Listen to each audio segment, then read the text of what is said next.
Flo est avec nous. Merci de réagir. Bonjour. Bonjour Brigitte et bonjour à votre invité. Je suis désolé, j'ai oublié son nom avec le stress. François. Bonjour. Très bien. Bonjour François. Bonjour. Alors, vous êtes actuellement avec une femme qui est de gauche. Oui, alors, je tiens à préciser qu'au sein d'un même parti, il peut y avoir plusieurs tendances. Comme vous le savez, comme dans n'importe quelle autre chose de la vie. Il se trouve que ma compagne est de gauche, ou plutôt d'une éducation 68arde, et elle-même, elle est artiste. Moi, je suis plutôt d'une bonne classe moyenne. Voilà. Moi, je viens d'un milieu prolétaire. Mes parents viennent d'un pays étranger, d'un pays maghrébin. Et donc, ils sont arrivés en France avec juste une valise et ils m'ont inculqué le sentiment d'appartenance d'être français, la fierté de travailler, la rigueur, etc. Donc, d'essayer de friser l'excellence dans chaque domaine. D'accord. Et ce sont vos valeurs, parce que parfois on n'a pas les mêmes valeurs que ses parents. C'est ça, oui, exactement, mais moi il se trouve que j'ai les mêmes valeurs.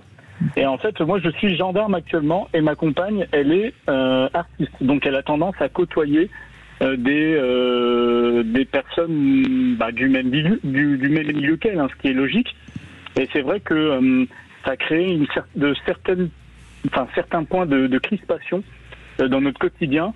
Je vous cache pas qu'à l'heure actuelle, nous sommes au bord d'une séparation parce que nous n'arrivons plus, alors que nous avons des enfants, nous n'arrivons plus à nous mettre d'accord sur la vision de la société, l'éducation de nos enfants.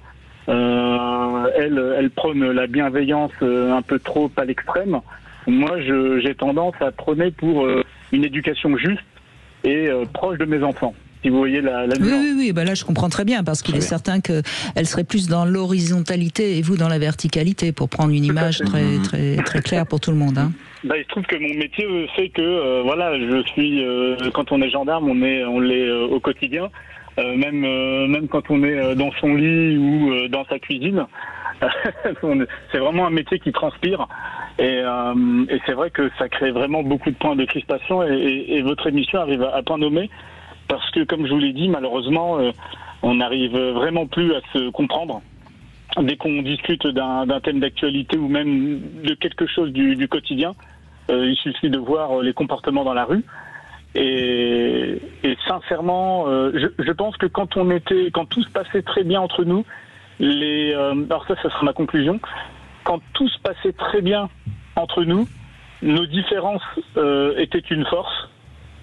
Tandis que maintenant qu'il y a des points de tension, des litiges, pas des litiges, sur certains sujets, il y a des litiges entre nous. Disons que maintenant, j'ai l'impression que on arrive à une sorte de basculement au sein de notre couple, où on n'arrive plus du tout à s'entendre. Écoutez Flo, moi encore une fois c'est vous qui appelez, donc c'est avec vous que je vais échanger, et puis peut-être que si vous voulez après lui faire écouter en podcast, pourquoi pas. Ce qu'il faut toujours bien comprendre, lorsqu'on se met dans un couple comme le vôtre, avec quelqu'un qui finalement est assez différent de nous dans des points qui sont importants, parce que vous avez bien parlé de vos valeurs, et moi j'ai beaucoup de respect pour le métier que vous faites, parce que c'est un métier qui n'est pas facile. Vous êtes tous les jours confrontés à l'horreur de l'humanité, donc je suis tout à fait consciente que c'est un métier qui nécessite d'avoir des vraies valeurs, parce que sinon on tient pas le choc. Mais si vous choisissez de vivre avec une artiste qui peut-être n'est pas tout à fait dans les mêmes valeurs que vous, c'est parce que ça parle quand même de vous. C'est-à-dire que vous avez eu envie de choisir une femme qui vous apporte un peu de fantaisie.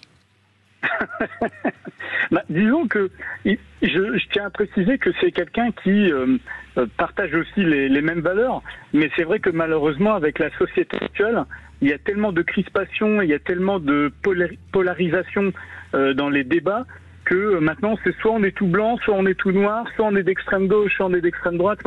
Enfin, je oui, suis mais pas ça, faire de la politique. Hein. Non, mais on peut faire un peu de politique. Moi, j'ai pas de problème avec la politique. Je n'ai pas de problème. Mais je crois simplement que lorsqu'on est dans quelque chose de tout noir ou tout blanc, c'est qu'on se protège de soi-même et de quelque chose qui va pas bien chez nous. Parce que c'est jamais tout noir ou tout blanc. Vous savez, c'est les biais cognitifs de penser que c'est tout noir ou tout blanc. Donc si vous avez l'impression... Alors, est-ce qu'il y en a un de vous deux qui s'est durci dans ces positions, ou est-ce que vous êtes tous les deux durcis?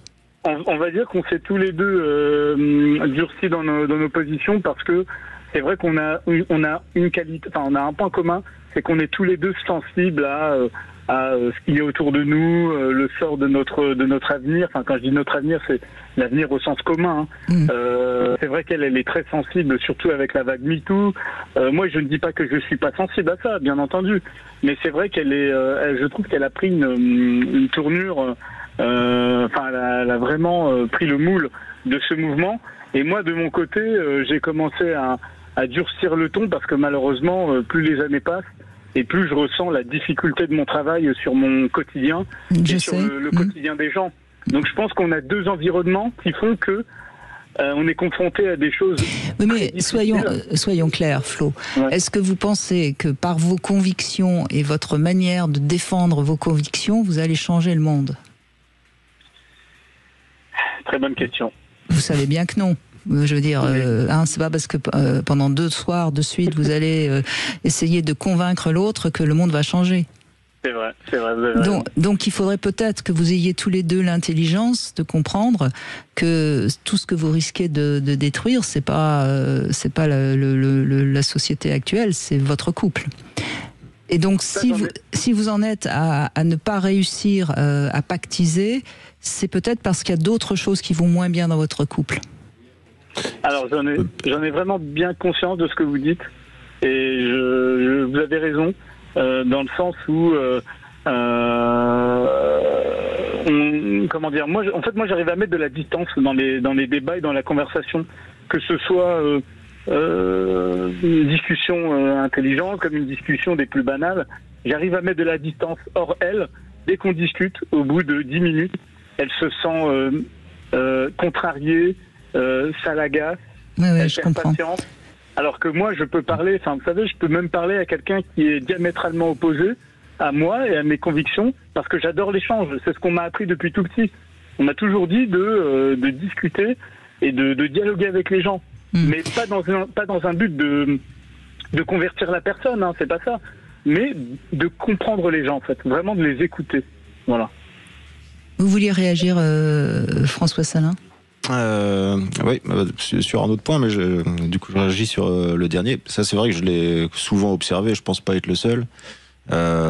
C'est vrai que je peux encore employer cette expression de fille de gauche à tendance féministe, sans vouloir contrarier personne, c'est sans doute, je pense, la catégorie humaine avec laquelle il est le plus difficile de communiquer quand on a le malheur de ne pas être entièrement d'accord.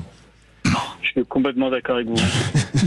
Bon, je vous laisse entre hommes. Hein. Je crois tout simplement qu'il faut comprendre que votre femme actuellement, elle a quelque chose qui fait qu'elle ne se sent pas suffisamment épanouie, qu'elle ne s'est pas suffisamment créée, peut-être dans son métier, et quelque part cette revendication parle de ça. Hein.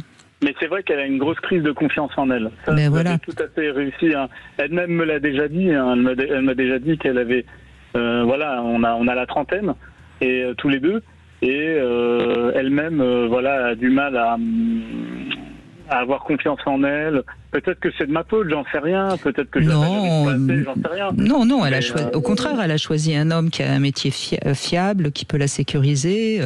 Et c'est sa contradiction, c'est-à-dire qu'à la fois, elle vous a aimé pour ce que vous êtes, et elle va vous détester pour ces valeurs que vous allez lui jeter à la figure de temps en temps. Mais ça, je crois que c'est ce qu'il faut que vous arriviez à comprendre. Et dans ce que vous me dites, mais encore une fois, je n'ai pas le témoignage inverse, hein, donc mais dans ce que vous me dites, je crois que c'est à vous de pactiser, parce qu'elle ne peut pas pactiser actuellement. Oui, je pense que vous avez parfaitement raison, mais c'est parfois difficile parce que au quotidien, quand je rentre à la maison, je suis toujours un petit peu sous tension. Parlez avec vos collègues, parlez avec vous avez des collègues féminines, parlez avec des collègues, jetez votre fardeau, hein, parce que j'entends bien que vous avez besoin de temps en temps de jeter votre fardeau, mais faites-le avec quelqu'un d'autre et pas avec elle, parce que ça peut détruire votre couple. Vous avez tout à fait raison, et je pense que quand je vous ai appelé, je dois reconnaître des choses que j'avais plus ou moins envie d'entendre de la part d'une tierce personne, et d'autant plus de vous qui êtes très expérimenté, et à travers les témoignages, voilà. Et c'est vrai que vous avez raison, et je vais essayer. C'est compliqué hein, de dire qu'on va suivre tel conseil, mais j'ai envie de travailler sur moi-même.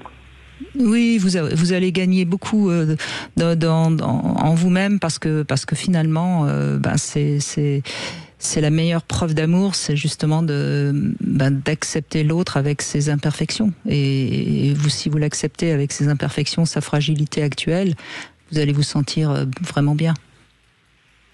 Oui, c'est ce que je vais essayer de faire. Merci en tout cas, merci beaucoup de votre appel parce qu'on voit bien hein, que c'est un vrai sujet et on vous invite vous aussi si vous avez envie de réagir au 0826 300 300. On fait une petite pause, on se retrouve tout de suite. Vous voulez parler à Brigitte Lahaie, 0826 300 300.